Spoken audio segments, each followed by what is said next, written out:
Hey guys, Trevor here from Schnitz Racing. Real quick, I wanted to showcase our air compressor kits and kind of what you get when you purchase one. So it obviously includes the air compressor, which can make about 140 PSI.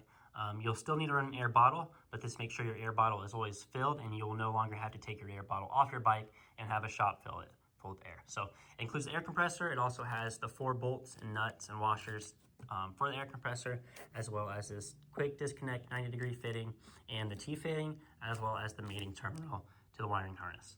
It also comes with 6 feet of airline, so you don't have to buy any more airline, as well as a push button switch with the tab to mount to your handlebars.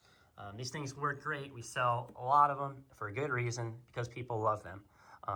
If you're a sportsman racer and you don't want to fill up your bottle after each race weekend, these are great to put on your tail, on your undertail, and always have your bike ready to go down the track. So visit our website to purchase these, or just give us a call today.